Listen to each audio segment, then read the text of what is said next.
My question is, I feel like I'm in the flow constantly, every single day. And the stream is just so fast. Everything's manifesting, everything's going very well. The thing that I'm dealing with is bringing other people along with me. I want them to experience what I have, experienced. The abundance, the health. I healed my back. I've created a company within a year that's profiting. It's amazing. Some of the stuff that I've been able to do. And I want to reach out to my parents, to my friends, to my girlfriend, and let her know exactly how to do it. But then I do it, and sometimes they're like, why are you a motivational speaker? Quit trying to motivate. Should I just understand and love them and come from a perspective of understanding their evolution as a human being? Well, they offer some pretty good words to you. So you're understanding this. You're tuned in, tapped in, turned on. You're feeling good. You're going with the flow, as you say, most of the time. Downstream, downstream, downstream, reaping the benefits of what you've been putting in place for a long time. Feeling your power, feels so good. And then you say, but Dad, or but girlfriend of mine. Mm-hmm. And then, as you turn upstream, your words smack of motivation. That's what motivation is. Motivation is trying to use action to compensate for energy that's not going with the flow. Mm-hmm. Inspiration is always going downstream. And so what's happened is, as you're feeling really good, and then you want it for them, and then you notice that they don't have it.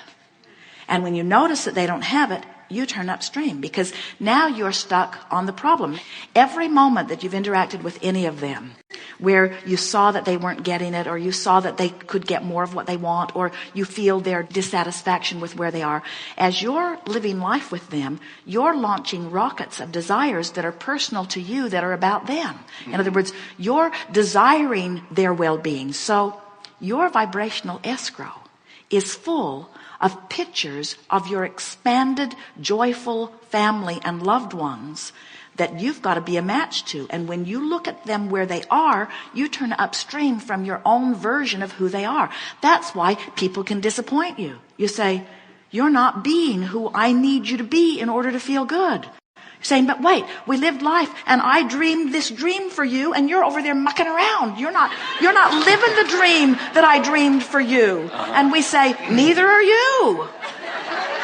And your negative emotion is not because of what they're doing in their stream. Your negative emotion is because what you're doing in your stream, and you're blaming it on them because they are the subject of your attention right now, you see.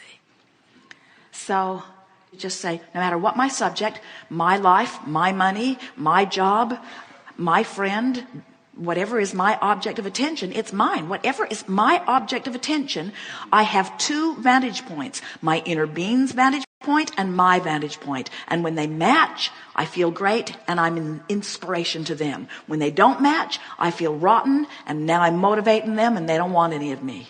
Mm-hmm. So you might say to them, I love you guys so much that I'm withdrawing my attention from where you are. And I'm giving my undivided attention to who I know you are. And then every chance you get, tell them who they are. Tell them how smart they are and how clear they are, how clever they are and how much you love them. Tell them how expansive they are and how deserving they are and how worthy they are and how excited you are about what's coming. In other words, get to that place where you know their success, and then it just oozes out of you. But never ask them to shape up so you can feel good when you look at them. All right. Thank you.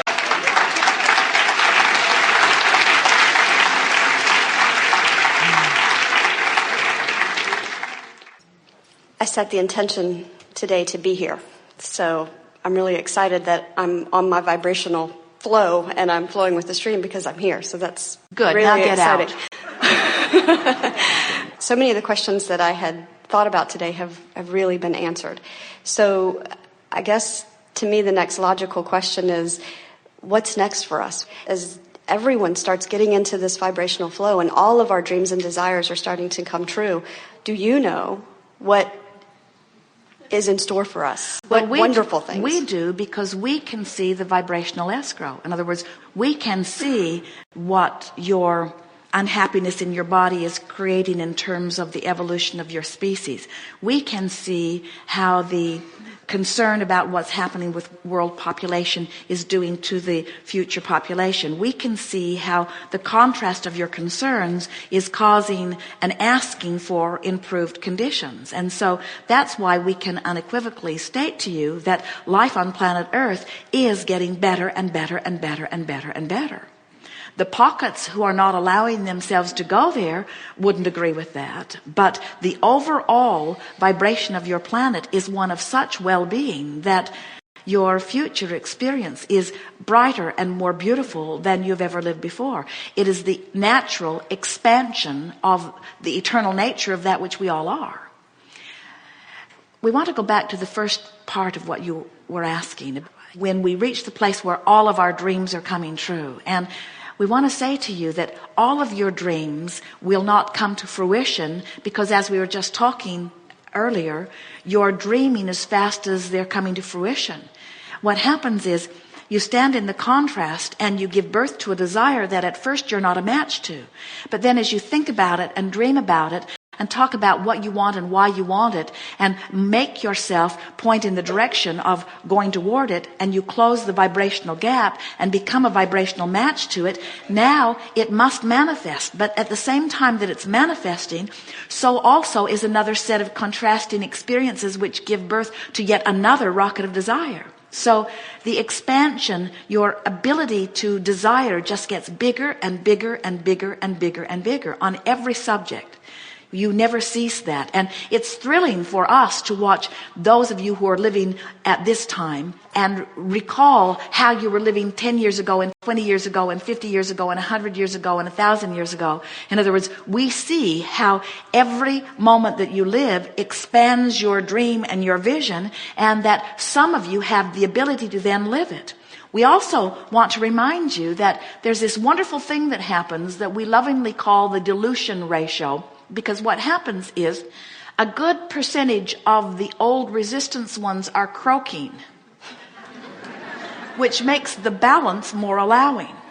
And the new ones that are being born, you got to remember, are being born from this furthest most place. In other words, what all of you are living, you're putting into vibrational escrow, and it's from this vibrational escrow of source beingness that new energies are coming forth. Don't you love knowing that? Yes, it's so exciting. So as old ones are croaking, the vibration lifts, and as new ones are being born, the vibration lifts, and then you've got all of the magnificent beasts on your planet that are pure positive energy anyway, except the ones that live with you and begin to act like you. And then there are those like you who are learning to deliberately close the gap. So the well-being of your planet is so enhanced, it's exaggerated, and it's why you knew when you were born that you were being born into the time of awakening. It would even be better to call it the time of reawakening, the time of remembering who I am, the time of closing the gap, the time of allowing, the time of coming back into alignment with who I am, the time of embracing fully the perfection of who I am and focusing the fullness of who I am here in this moment in time. These are wonderful times that are before you. And that does not mean that there are not pockets of things that are going wrong. There always will be those who are in that part of the process. And that's not a bad part of the process. In other words, the contrast is a good part of the process. It's just that, and this really comes to the heart of the question that we can feel from you. You did not intend to come forth into your physical body and get big gaps between where you are and what you want. It's really interesting to watch you. I really don't want this, you say, which means I really want this. And we say, pretty far apart, isn't it? You say, yes, so far apart I don't believe it. And then we say, well, just turn and go with the flow. And you say, oh yeah, what, like that'll get me anything. We say, it'll make you feel better. Yeah, but what will it get me? Will it make you feel better? Yeah, but what will it get me? Will it make you feel better? And a lot of people don't think that feeling better is worth anything. Give me something, then I'll feel better.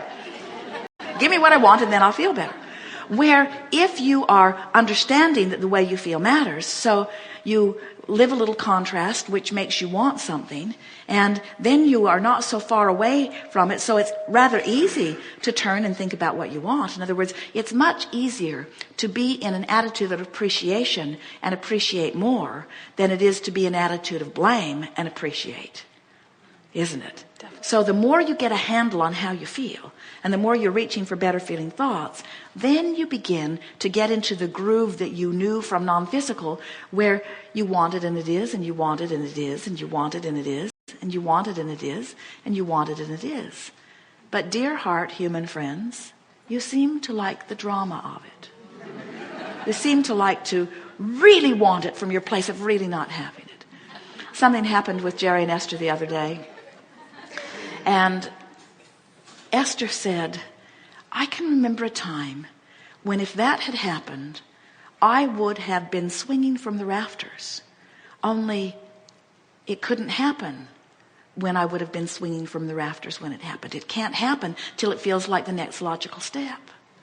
And when it feels like the next logical step, then you don't swing from the rafters. You just say, thank you. That's the one injustice that Esther still has not gotten out of her craw. She says, it's so interesting how the really, really, really big things, when they felt really, really big, they couldn't happen. But now they don't feel big, they're easy to happen. And you just have to get in alignment. And the more you get into alignment, then the more obvious what's coming is. So we don't want to predict the specifics of your experience, but we will predict the pattern of well-being under which you live. And it's not because we need to peer into our crystal ball to see the destiny that so many of you have queued up for yourself. It's that we have knowledge of the stream, and we have knowledge of the law of attraction. And we know that there is only one stream that flows. And we know that the stream is dominant, and that while many of you will have to croak in order to fully find yourself in the flow of the stream, that you will croak and you will find yourself fully in the flow of the stream. And so there is no risk. There's just temporary discomfort while you hold yourself apart from the stream. And all of you knew that when you came forth into this physical experience. Not one of you felt any risk at all. You said, oh, I can't wait. I'll go forth, I'll bang around, and I'll get good ideas, and then I'll follow my bliss, and I'll feel really good as they manifest. And the only thing that has gone wrong, and it's not wrong, but the only thing that holds you up, and it doesn't really need to hold you up, but the only thing that is keeping you from really what you're wanting, it doesn't need to, but it seems to temporarily, the only thing that you're doing is that thing you do when negative emotion is present. In other words, that thing you do when you feel negative emotion. So the only thing that you could even say, stretching it, has gone wrong is that humans get stuck in stage one.